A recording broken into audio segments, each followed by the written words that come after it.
વિદ્યાર્થી મિત્રો તમે પરીક્ષાની તૈયારી કરી જ રહ્યા છો બરાબર। તો પરીક્ષાની તૈયારીમાં આપણે ગઈકાલે વ્યાકરણ વિભાગ જોયો, તેની અંદર છંદ પણ આપણે સરસ તમને સમજાવીને કરાવેલા છે, બધા ગણ સાથે કરાવેલા છે અને પદ્ધતિસર કરાવેલા છે, એટલે તમારે એની અંદર ડાઉટ તો આવો જ ના જોઈએ। છતાં પણ ન ખબર પડે તો એ વિડીયોને આપણે એકવાર જોઈ લેવું બરાબર। અને સંધિ છે, વ્યાકરણ છે, શબ્દ સમૂહ છે, બધા જ તમને એ વિડીયોની અંદર જોવા મળશે। તો આજે આપણે અહેવાલ લેખન જોઈશું। અહેવાલ લેખન અલગ અલગ રીતે પૂછાતા હોય છે। અહેવાલ લેખન ફક્ત રમત ઉત્સવ છે કે કોઈક સ્કૂલમાં તમારો કોઈ પ્રોગ્રામ થયો છે એની દ્રષ્ટિએ નથી હોતો બરાબર। સરકારના કેટલાક પ્રોગ્રામ હોય એની દ્રષ્ટિએ પણ પૂછાતા હોય છે બરાબર। તો આપણે જોઈએ તો એક સમજી લો કે સ્કૂલની અંદર સ્વચ્છતા અભિયાન બરાબર, અહીંયા સાઈડ પર લખી આપો સ્વચ્છતા અભિયાન બરાબર। પછી રમતગમત અથવા સ્કૂલમાં કોઈ તહેવાર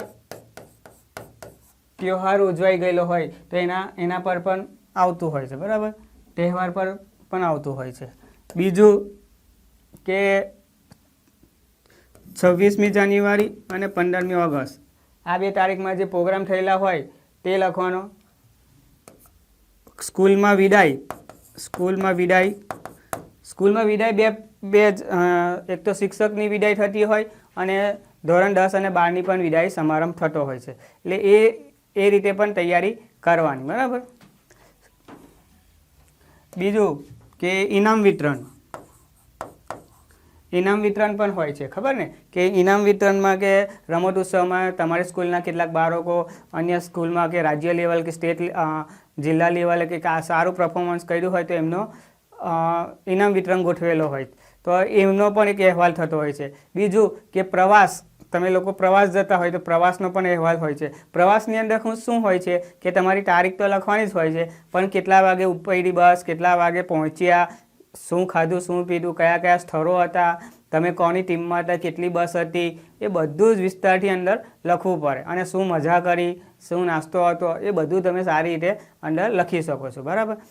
ઇનામ વિતરણમાં પણ એવું જ ને જ કે જે જગ્યા પર તમે ગયા છો કઈ રીતે ઇનામ વિતરણ તમને મળે છે બરાબર। એટલે ધારો કે કોઈ સંગીત સ્પર્ધા હતી, કાં તો કોઈ રમત ઉત્સવ હતો તો બરાબર, કાં તો વિજ્ઞાન પ્રયોગશાળાની અંદરથી પણ તમને બીજી સ્કૂલમાં પ્રયોગશાળામાં જવાનું થતું હોય છે, વિજ્ઞાન ફેર, સાયન્સ ફેર જેને કહીએ બરાબર, વિજ્ઞાનનો મેળો હોય છે તો એની અંદર તમે જતા હોય છે અલગ અલગ સ્કૂલોની અંદર, તો ત્યાં તમારું પરફોર્મન્સ સારું હોય તો એ નિમિત્તે પણ તમારું અહેવાલ લેખન થતું હોય છે। અથવા બીજી સ્કૂલના વિદ્યાર્થીઓ આપણી સ્કૂલની અંદર કંઈક પ્રોગ્રામ માટે આવેલા હોય તો એનો પણ અહેવાલ લખી શકાય બરાબર। અથવા આનંદ મેળો એટલે કે ફન ફેર પણ તમારી સ્કૂલમાં સારી રીતે ઉજવાતો હોય તે પણ લખી શકાય। પ્રીતિ ભોજન રાખ્યું હોય તો તે પણ લખી શકાય। બધી રીતે તમારે પ્રિપેર થઈને જવાનું બરાબર। સ્કૂલની દ્રષ્ટિએ છે એટલે સ્કૂલના પ્રિન્સિપલનું છે, સ્કૂલના વિદ્યાર્થીઓ છે, સ્કૂલના સારા સ્ટાફ છે અને શાળાનું મેદાન છે, કેમ્પસ છે, ટ્રસ્ટી છે, એ 3-4 વાતો એમ એવી રીતે ગોઠવવાની કે આખો અહેવાલ તમારો સરસ બની જાય બરાબર। તમને જેટલું માગ્યું હોય છે એવી રીતના 5-6 પેરેગ્રાફમાં સરસ 100 શબ્દોની અંદર અહેવાલ લખવાનો છે બરાબર। ગદ્ય વિભાગ એવો છે તમારો કે તમારી મૌલિકતા બતાવવાની છે અને તમારી અંદર કેટલું નોલેજ છે એ ખબર પડે છે બરાબર। આની અંદર કોઈ શાયરી કે પંક્તિ લખવાની નથી બરાબર, કેમ કે ટ્રસ્ટીનું હોય છે, પ્રિન્સિપલ હોય છે, વિદ્યાર્થીગણ હોય છે, વ્યવસ્થિત તમારે સ્કૂલનું નામ સરસ રીતે લખવાનું અને જે અહેવાલ હોય છે તેનું હેડિંગ લગાવવું જરૂરી છે। ધારો કે અહીંયા આગળ આપણે સ્વચ્છતા અભિયાન જોઈએ છે તો સ્વચ્છતા અભિયાન એમ સરસ અક્ષરે મિડલમાં રાખવાનું અને જે તારીખે થયેલો હોય સ્વચ્છતા અભિયાન એ તારીખ તમારે અહેવાલ લેખનની અંદર બતાવવાનું છે। ઉપરની તારીખ કઈ આવશે, જે ડાબી બાજુએ એટલે કે જમણી બાજુ તમારી જમણી બાજુ થશે તો એ કઈ હશે કે જે તારીખે તમે અહેવાલ, તમારું જે તારીખે પેપર છે, ધારો કે 11/3 તો 11/3 જ લખવાની, ખ્યાલ આવ્યો। તમારી સ્કૂલમાંથી અન્ય સ્કૂલમાં કંઈક સ્પર્ધા નિમિત્તે ગયેલા હોય બરાબર, અથવા કોઈક રેલી કાઢેલી હોય, મેરેથોન રેલી અત્યારે થઈ ગયેલી બરાબર, યોગ દિવસ હશે તો યોગ દિવસ પર પણ અહેવાલ લખાય, શિક્ષણ દિન દિવસે પણ અહેવાલ લખાય, વૃક્ષારોપણ દિવસ ઉજવ્યો હોય તમારી સ્કૂલે તો એ પણ લખી શકાય। એમાં કોણ કોણ આવેલું, મુખ્ય મહેમાન કોણ હતા, બરાબર. ગામનું હશે તો ગામના સરપંચ લખવાનું.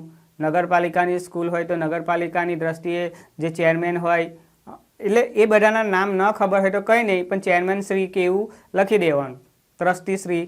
બરાબર. એવી રીતે સરસ ગોઠવીને તમે 2-3 અહેવાલ જોશો તો એ અહેવાલને વાંચશો તો તમને આઈડિયા આવી જશે, પણ વાંચવું તો પડશે જ. બરાબર.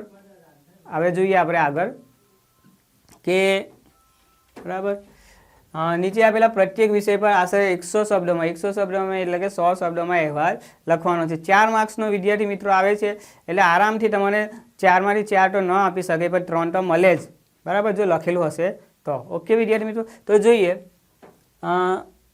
પહેલાં હેડિંગ આવી રીતે સ્વચ્છતા અભિયાન લખી દેવાનું, અને આ જે તારીખ છે તે અહીંયા કોર્નર પર, ખૂણા પર, ઉપરની સાઈડ પર આવી જોઈએ. જે ગામની જે સ્કૂલ હોય એ સ્કૂલ લખવાની. બરાબર. ધારો કે ભરૂચનું મેં લખેલું છે, તમે જે વિસ્તારમાં છો તમે તે વિસ્તારમાં લખી શકો. કોઈ વિદ્યાર્થી સુરતનો હશે તો સુરત લખી શકે, કોઈ સૌરાષ્ટ્ર બાજુનો તો સૌરાષ્ટ્ર લખી શકે. આ બેઠું લખો એવું કંઈ જરૂર નથી, તમે તમારી રીતે લખો છો. બરાબર. આની અંદર કોઈ જાતનું તોછરી ભાષા કે દાદાગીરી, બરાબર, એવી કોઈ શબ્દ વાપરવાના નથી. એકદમ સિમ્પલ ભાષામાં તમે તમારી રીતે બતાવવાનું. બરાબર.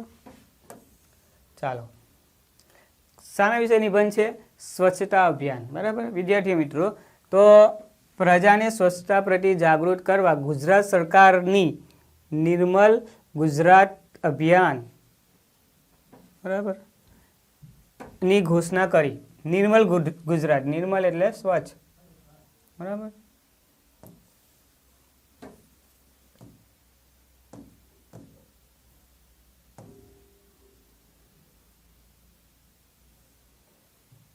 બરાબર.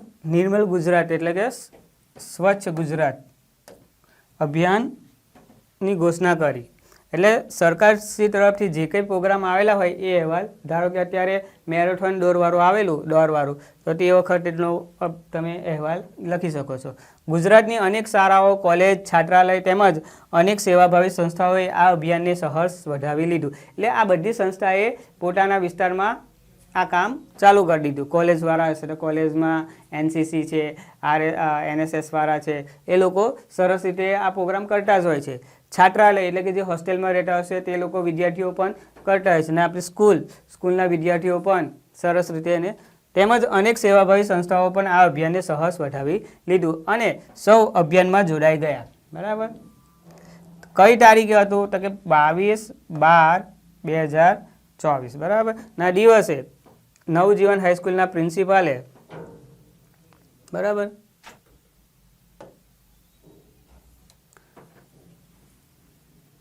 નવજીવન હાઈસ્કૂલના પ્રિન્સિપાલે તમામ શિક્ષકો તથા વિદ્યાર્થીઓને સહકારથી નિર્મળ ગુજરાત પર આધારિત, બરાબર, નિર્મળ ગુજરાત પર આધારિત સ્વચ્છતા અભિયાન શરૂ કર્યું.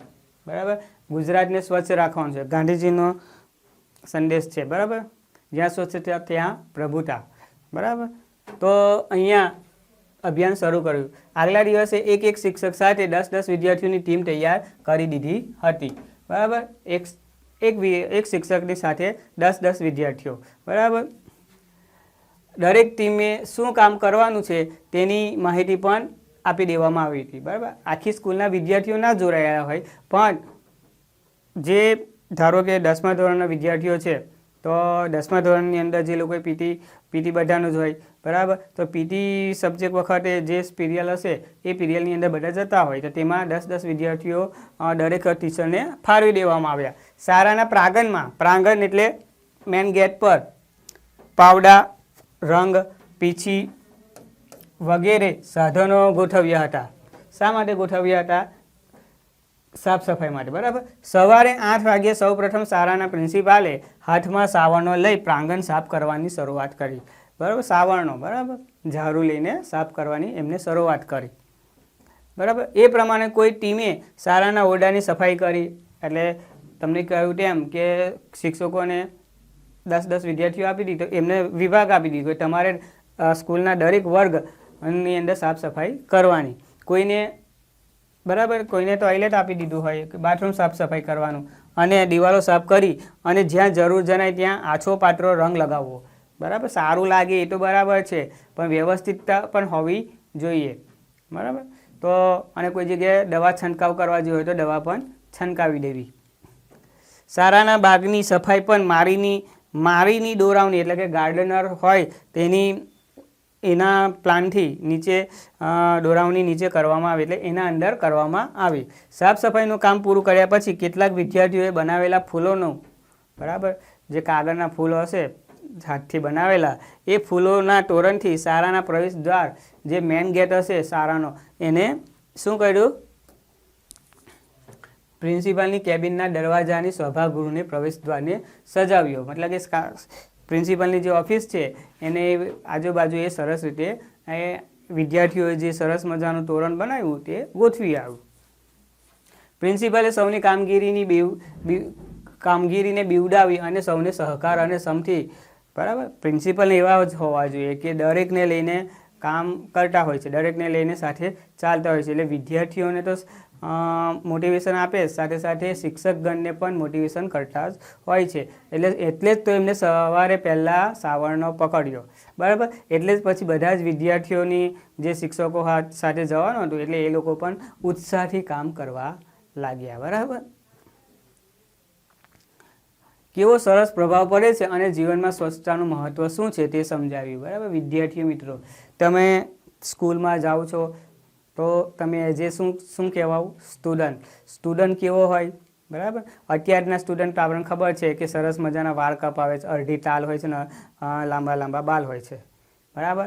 અને કાન કોચાવતા હશે ને કંઈ આંખ કોચાવતા હશે, આવું બધું કંઈક કરતા હશે. પણ એ વિદ્યાર્થીની ઓળખ નથી. વિદ્યાર્થી કેવો હોવો જોઈએ કે એની અંદર નમ્રતા હોય, એના કપડાં પણ સ્વચ્છ હોય, નખ કાપેલા હોય છે, વાળ સરસ કાપેલા હોય છે, એના મુખ પર ભણવાની જિજ્ઞાસા હોય કે કંઈક જાણવાની ઈચ્છા હોય એવો એક વિદ્યાર્થી હોવો જોઈએ બરાબર. કંઈ આપણે ટપોરી નથી કે ટપોરીની જેમ બોલતા હોઈએ છીએ અને ટપોરીની જેમ શર્ટના ઉપલા બટન ખુલ્લા કરી દઈએ અને મોંમાં ચિંગમ ચાવ્યા કરીએ એવું આવારાગીરી કરવાની હોતી નથી બરાબર વિદ્યાર્થી મિત્રો. એટલે તમે એક સ્ટુડન્ટ છો તો સ્ટુડન્ટની ઓળખ આપવી જોઈએ. એટલે અહીંયા સ્વચ્છતાનું મહત્ત્વ છે તે કોને સમજાવ્યું? શાળાના પ્રિન્સિપાલે બરાબર. અંતમાં ભોજન કરી આમ સવારના 8 વાગ્યાથી શરૂ થયેલ સ્વચ્છતા અભિયાન સાંજના 6 વાગ્યે સમાપ્ત થયું. જો સવારના સાંજ સુધી એ લોકો શાળાની સાફ સફાઈ, રૂમની સાફ સફાઈ, વૃક્ષોને પણ કલર કરી દીધો અને જ્યાં યોગ્ય લાગે ત્યાં દવાનો છંટકાવ પણ કરી દીધો. એટલે આ બધું ક્યારે થયું? એક ટીમ વર્ક હોય ત્યારે સારું રિઝલ્ટ મળી શકે છે બરાબર વિદ્યાર્થી મિત્રો. આવી રીતે પણ તમે સરસ લખી શકો છો. તમને શાળામાં જાઓ છો કયા કયા પ્રોગ્રામ થયા છે એ પ્રોગ્રામ તમારે હાઇલાઇટ કરી લેવાના. એટલે આરામથી તમે એ નિબંધ અહેવાલ લખી શકશો. એટલે તમારા 4માંથી 4 આવી જાય તો વેલ એન્ડ ગુડ છે, પણ 3 તો તમને આપશે બરાબર. એટલી તૈયારી તો તમારી હોવી જ જોઈએ. ચાલો તો વિદ્યાર્થી મિત્રો એક નેક્સ્ટ જોઈએ જે મોસ્ટ ઇમ્પોર્ટન્ટ છે, વારે વારે પૂછાતેલો હોય છે એટલે તમારા માટે અહીંયા ગોઠવી દીધેલું છે. તમારી શાળામાં 2 ઓક્ટોબરે ગાંધીજીની પ્રતિમાનું અનાવરણ કરવામાં આવ્યું છે તો તે અંગે આશરે 100 શબ્દોમાં અહેવાલ તૈયાર કરો. હવે અહીંયા આગળ ગાંધીજી આપણા રાષ્ટ્રપિતા બરાબર. ગાંધીજી જગ્યાએ વિનોબા ભાવેની પણ મૂર્તિ કોઈ લાવે, સ્ટેચ્યુ મૂકી દે તો વિનોબા ભાવે અથવા સ્વામી વિવેકાનંદ અથવા સરદાર વલ્લભભાઈ પટેલ કોઈ પણની મૂર્તિ હોય તો આપણે અહેવાલ લખવામાં કાળજી રાખવાની બરાબર. તો જોઈએ ગાંધીજીની પ્રતિમાનું અનાવરણ એટલે કે સ્થાપના કરવી બરાબર એ જગ્યા પર એનું બરાબર. અહીંયા આપણે જોઈએ કે સુરતની કોઈ સ્કૂલ છે ત્યાં 28/12/2023ની વાત છે બરાબર. છેલ્લા કેટલાક સમયથી દહેગામની ગાંધી વિદ્યાલય મકાનની આગળ 4 રસ્તા વચ્ચે ગાંધીજીની પ્રતિમાનું અનાવરણ કરવાની વાત ચર્ચામાં હતી બરાબર. દહેગામ ગામ હશે ત્યાં ગાંધી વિદ્યાલય છે અને ગાંધી વિદ્યાલયની જે સ્કૂલ છે એની આગળ મકાનનું જે એ છે ત્યાં કોની મૂર્તિ બેસાડવાની વાત ચાલતી હતી? ગાંધીજીની બરાબર. અથવા કોઈક બીજી સ્કૂલ હોય તો એ લોકોએ શું બેસાડ્યું છે તો કે સ્વામી વિવેકાનંદની સ્ટેચ્યુ મૂકેલું છે. એટલે અલગ અલગ અનાવરણ એટલે કે સ્થાપના કરવાની ચર્ચા ચાલતી હતી. એ ચર્ચાના અંતે નગર પંચાયત દ્વારા દિવસ નક્કી થયું કેમ કે જો સિટી હોય તો નગરપાલિકા રાખવાનું, ગામડાની સ્કૂલ હોય તો સ્કૂલ ગ્રામ પંચાયત રાખવાનું, બરાબર. એટલે જાહેરાત થઈ અને તારીખ 25/12/2020ના દિવસે, બરાબર, ગાંધીજીની પ્રતિમાનું દબદબાપૂર્વક અનાવરણ કરવામાં આવ્યું, બરાબર.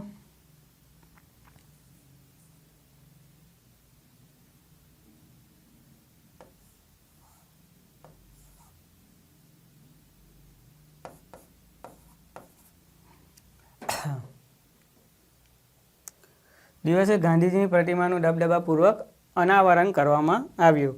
દબદબાપૂર્વક એટલે સરસ પેલો ઉત્સાહથી પ્રસંગોચિત ગીત ગાયા હશે, પ્રાર્થના થઈ હશે, બરાબર. ગાંધીજીનું પ્રિય ભજન પણ ગાયું હશે, વૈષ્ણવ ભજન તો તેને કહીએ. સમગ્ર રાજ્યમાંથી ગાંધી પ્રેમી સજ્જનો અને સન્નારીઓ આમંત્રણ પાઠવવામાં આવ્યું. એટલે જે ગામના મુખ્ય વડીલો હશે કે મુખ્ય વ્યક્તિઓ હશે અથવા દેશના માટે જે કુરબાન થઈ ગયેલા, મિલિટરીમાં રિટાયર થયેલા હશે એવા લોકોને પણ આમંત્રણ આપવામાં આવ્યું. તમે સિટીમાં હશે તો સિટીમાં પણ એવા કેટલાક મોભી લોકો હશે જે ગામના કે શહેરના મુખ્ય વ્યક્તિ ગણાતા હશે, બરાબર ને. તો શહેરના મુખ્ય વ્યક્તિ હોય, કોઈ મેયર હોય, કોઈ ડૉક્ટર હોય, કોઈ ઓફિસર હોય, ક્લાસ 1 અધિકારી હોય, તો એવા લોકોને પણ બોલાવવામાં આવતા હોય છે, બરાબર.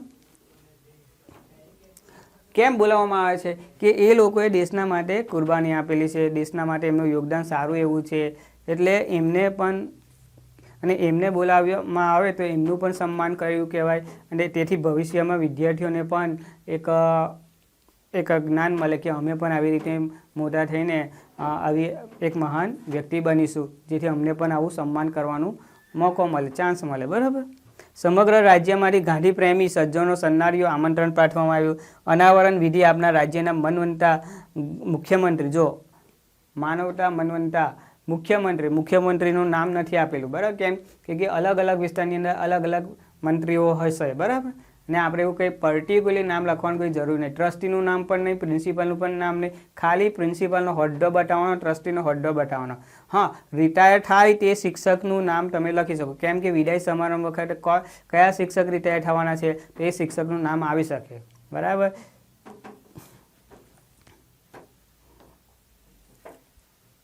આગળ જોઈએ. સ્વસ્થ સુઘડ ખાદીના વસ્ત્રો પહેરીને બધા શિક્ષકો હાજર થયા. શિક્ષકો નહીં, જે લોકોને બોલાવ્યા તે લોકો હાજર થયા. સ્વસ્થ સુઘડ ખાદીના વસ્ત્રો, કેમ કે ગાંધીજીને શું પ્રિય હતું? ખાદીના વસ્ત્રો. એ જાતે ચરખા પર વણાટ કરીને પહેરતા હતા, બરાબર. એટલે બધા ખાદીના વસ્ત્રોમાં હાજર થયા હતા. એમને ગાંધી મૂલ્યોની વર્તમાન પરિસ્થિતિમાં પ્રસ્તુતતા અંગે વિશદતાથી ચર્ચા કરી, બરાબર. ગાંધીના જે મૂલ્યો હતા, શું? સેવાભાવી, સત્ય બોલવું, આદર કરવો, જરૂર કરતાં વધારે રાખવું નહીં, આગ્રહ નહીં રાખવો, એ બધા મૂલ્ય કહેવાય, બરાબર. વર્તમાન પરિસ્થિતિમાં પ્રસ્તુતતા અંગે વિશદતાથી ચર્ચા કરી. યુવાનોને પ્રેરક એવી વાતો કરી, બરાબર. કોને વાતો કરી? આપણે કઈની વાત કરીએ છીએ તો કે શિક્ષક એટલે પ્રિન્સિપાલે જ વાતો કરી, અને કેટલાક જે મુખ્ય અતિથિ હશે તે લોકોએ વાત કરી. અન્ય મહાનુભાવોએ પણ પ્રસંગોચિત તે પોતાનું વક્તવ્ય રજૂ કર્યું. મહાનુભાવો એટલે કે જે મેં તમને વાત કરી કે મેયર છે, IAS કલેક્ટર અધિકારી છે, કોઈક રિટાયર શિક્ષક છે, કોઈ રિટાયર આર્મી ઓફિસર છે, એ પણ મહાનુભાવોમાં આવે છે. એમને પણ પ્રસંગોચિત એટલે શું? તો કે જે પ્રસંગોચિત એટલે કયું પ્રસંગોચિત? ગાંધીજીની મૂર્તિનું અનાવરણ એટલે કે સ્થાપન કરવાની, એટલે ગાંધીજીના મૂલ્યો કહેવા, ગાંધીજીની વાતો કરવી, બરાબર. એને અનાવરણ કર્યું, એને પ્રસંગોચિત વક્તવ્ય આપ્યું, બરાબર. કેટલાક વિદ્યાર્થીઓ મિત્રો કહેતા હશે કે આ સાહેબ શું વધારાનું બોલ કરે છે, પણ કેટલાક સ્ટુડન્ટને નથી ખબર પડતી. કયું નથી ખબર પડતી? કેમ કે ઇંગ્લિશ મીડિયમના વિદ્યાર્થીઓ હશે, બરાબર, તો એમને કદાચ ન પણ ખબર પડે. એના માટે જ આ થોડુંક વધારાનું આપણે જોતા હોઈએ છીએ. ઓકે વિદ્યાર્થી મિત્રો, અનાવરણ વિધિ પછી ખાદી ગ્રામ ઉદ્યોગની સહાયથી તૈયાર કરેલા ખાદી હાથની સૌએ મુલાકાત લીધી. જો અત્યારે આપણે કોટન છે, અલગ અલગ મિક્સ પ્રોડક્ટવાળા કપડાં પહેરતા હશે, શરીરને ગમતા હોય એવા, કેમ કે આપણને ગમે એવા જ કપડાં પહેરતા હોઈએ છીએ. પણ ખાદીની પણ વાત કરે છે કે જે જરૂર હોય એટલું જ પહેરવું જોઈએ, બરાબર. ખાદી હાથને સૌએ મુલાકાત લીધી ડૉક્ટરોએ રક્તદાન શિબિરનું આયોજન કર્યું. જો તમે સ્કૂલની અંદર કંઈક વિશેષ કર્યું હોય તો એ વિશેષવાળું ખાસ યાદ રાખવાનું, બરાબર. અને એને અંડરલાઇન તો ના કરી શકાય, પણ એ પોઈન્ટ તમારે થોડુંક હાઇલાઇટ થાય. હાઇલાઇટ એટલે કે તમારા જે રાઇટિંગ છે એ રાઇટિંગની અંદર થોડુંક એને મોટા અક્ષર બતાવવાનું, બરાબર. રક્તદાન લખો છો તો રક્ત આમ થોડુંક મોટું બતાવો તો ચેક કરનાર સાહેબને ખબર પડે કે અનેક કોઈક પોઈન્ટ મૂકેલો છે. એટલે રક્તદાન શિબિરનું આયોજન કર્યું, બરાબર. શિબિરનું આયોજન કર્યું હતું. યુવાનોએ તેમજ અન્ય ગ્રામજનોએ સ્વેચ્છાએ રક્તદાન આપ્યું અને કાર્યક્રમને અંતે યોજાયેલ ભોજન સમારંભનો આમંત્રિત એ લાભ લીધો અને સૌ વિખરાયા. એટલે કહેવાનો અર્થ એવો છે કે જે વિદ્યાર્થીઓ અને આમંત્રિત મહેમાનો આવેલા હતા તો એમના માટે સરસ ભોજનનું પણ આયોજન કરવામાં આવેલું અને એ ભોજનને કારણે સૌએ ભાગીદારી પણ આપી અને સૌ છેલ્લે ખુશીથી વિખરાયા, બરાબર. વિદ્યાર્થીઓ મિત્રો, આ તમારા નોલેજ માટે આટલું થોડુંક કહ્યું છે. આ 2 અહેવાલ તમારા માટે લાવ્યો છું અને આ અહેવાલ પૂછાય કે ન પૂછાય પણ વિદ્યાર્થીઓ મિત્રો કેવી રીતે લખવું એ તમને આઈડિયા આવી ગયેલો છે અને કયા કયા મુદ્દા પરથી અહેવાલ પૂછાય એ બધા અહેવાલના મુદ્દાઓ મેં તમને આગળ જણાવી દીધા છે, બરાબર વિદ્યાર્થી મિત્રો. તો વિદ્યાર્થી મિત્રો, નેક્સ્ટ વિડીયો માટે આપણે ફરીથી મળીશું અને તમને સારું લાગે તો પ્લીઝ લાઈક કરજો, બરાબર. અને સરસ છે એવું પણ જણાવજો જેથી મને પણ એક પ્રેરણા મળે. ઓકે વિદ્યાર્થી મિત્રો, આવજો.